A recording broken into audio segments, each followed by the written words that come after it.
So in this lecture we'll start with the third unit, that is 2D 3D transformation and projection. So in this lecture we will see first the 2D transformation.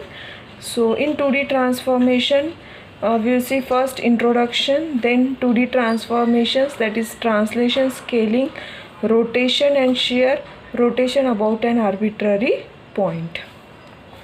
So first we will start with the 2D transformation. So transformation means to change the object from one location to another location. ठीक है. So what is the introduction? So the process of changing the scale, shape or position of the object is called translation.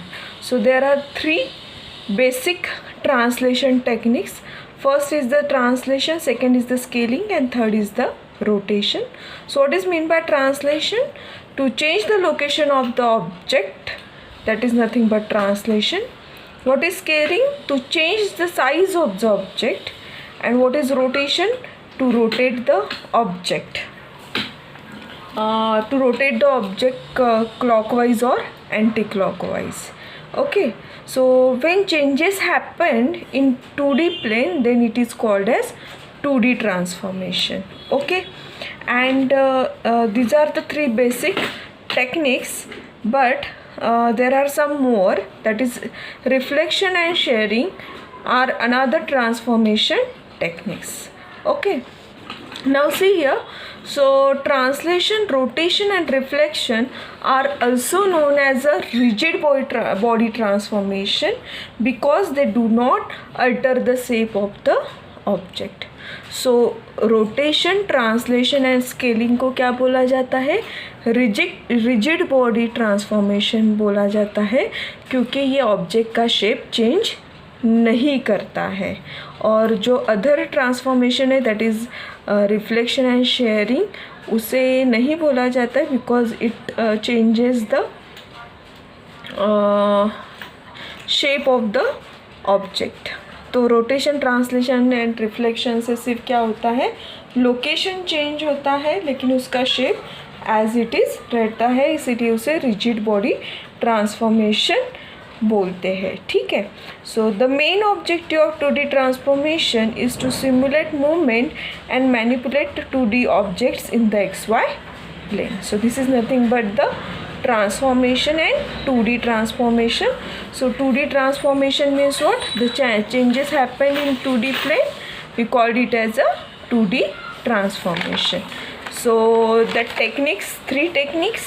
So we will see one by one. So first we will see what is translation. So translation is defined as changing position of the object. For example, this is the point that we have considered, this point in XY plane. This is the XY plane and this is the point P of x comma y. Here we are considering 2 points, that is x and y. That's why it is considered as a 2D plane. अगर हम लोग x y z ऐसे points यहाँ पे लेते थे तो वो 3D प्लेन हो जाता. ठीक है. लेकिन यहाँ पे क्या है, दो ही पॉइंट हमने कंसीडर किए, इसीलिए इसको कौन सा प्लेन बोला जाता है? 2D plane. तो हमें क्या करना है, इस ऑब्जेक्ट को और इस पॉइंट को हमें यहाँ पे शिफ्ट करना है, यहाँ पे चेंज करना है. ही इस पॉइंट को इस पॉइंट के ऊपर चेंज करना है. So P of x comma y को चेंज करना है up to this point, that is P dash of x dash comma y dash. ठीक है. तो यहाँ पे जो भी शेप है ये ऑब्जेक्ट का, वो अल्टर नहीं होगा. ठीक है. So you can translate a point in 2D plane by adding the translation coordinate, that is tx and ty. इसे एक तो ट्रांसलेशन कोऑर्डिनेट बोलते हैं, ट्रांसलेशन वेक्टर बोलते हैं, या फिर शिफ्ट वेक्टर बोलते हैं, to the original coordinate xy to get the new coordinate, that is x dash and y dash. ठीक है. So this is what tx, that is transformation vector. So जो x direction में हम लोग जितने भी पॉइंट उसे ट्रांसलेट करेंगे वो हो गया tx, एंड y डायरेक्शन में जितने भी इसको करेंगे वो हो गया, जितने भी पॉइंट से उसे ट्रांसफॉर्म करेंगे उसको बोलते हैं टी वाई, ठीक है। सो तो फ्रॉम फिगर एक्स डैश को हम लोग कैसे लिख सकते हैं, x plus t x, and y dash को कैसे लिख सकते हैं, y plus t y. So from figure we have written x dash is equals to x plus t x and y dash is equals to y plus t y. हम लोग translate कर रहे हैं, इसीलिए ट्रांसफॉर्मेशन कोऑर्डिनेट्स उसमें add कर रहे हैं, ठीक है। सो क्लियर दिस, क्योंकि हमें इस point, this is the original point p of x comma y, इसे हमें ट्रांसलेट करना है to the point p dash comma p dash of x dash comma y dash पे, ठीक है। So now from figure we can write x dash is equals to x plus tx and y dash is equals to y plus t. So the above equation can be represented using the matrix form as p को हम लोग represent करेंगे x y में, p dash को x dash y dash and t को tx ty, right? So it can be written as p of p dash is equals to क्या हो जाएगा then, p dash is equals to क्या किया हमने, x का किससे लिया, p से, राइट। सो p plus t dash tx कहाँ से लिया, t से, सो p प्लस t, ठीक है। So it can be written as p dash is equals to p plus t. So in column wise we can write it as x dash y dash is equals to xy, this p point, plus t, that is this point tx comma ty, और matrix form में, रो form में ऐसे लिखेंगे, p dash that is x dash y dash is equals to p that is xy plus t that is tx ty. Clear. So ये अभी एक ही vertex है। अगर if an object has more than one vertex then we can apply the transformation to individual vertex and then join them all to reconstruct the object. So this is nothing but the translation from one point to other point. This can be explained with the help of example that will be clear to you.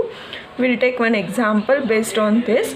So example is that translate a triangle with coordinates a of 2, 2, b of 6, 2 and c of 4, 4 with translation vector 4, 7. ठीक है. सो यहाँ पे translation vector क्या दिया है 4, 7. It is given and translation operation is perform as, हमने यहाँ पे लिखा है ट्रांसलेशन ऑपरेशन कैसे परफॉर्म करते हैं, p dash is equals to p plus t. अगर मोर देन वन वर्टेक्स है तो हर एक के लिए अलग अलग निकालेंगे. अभी 3 वर्टेक्स है यहाँ पे तो 3 इसके लिए अलग अलग हम लोग निकालेंगे, उसके बाद उसे ज्वाइन करेंगे. Clear. So p dash is equals to p plus t. So a dash that is a coordinate का जो भी है वो क्या होगा a dash. So suppose this is the ABC, this triangle is given and this we have to translate from this to this by considering the translation vector 4, 7. ठीक है. So A, B, C को हमें A dash, B dash, C dash हमें क्या save करना है, उसकी position change करनी है, उसका शेप चेंज करना है क्या, नहीं. तो अभी न्यू कोऑर्डिनेट्स कैसे फाइंड आउट करेंगे, same p dash is equals to p plus t. So a dash is equals to a plus t. So a की value is given that is 2, 2. So 2, 2 plus t की value is given that is 4, 7. So 4, 7 is equals to 2 plus 4 that is 6. 2 plus 7 is 9. Same b dash is equals to b plus t is equals to b की value is given that is 6, 2 plus 4, 7 that is 10, 9. Next c dash is equals to c plus t. So c value that is 4, 4. So 4, 4 plus 4, 7 that is nothing but 8, 11. So after translation we move to this translation coordinate. So likewise we have to solve the example based on translation.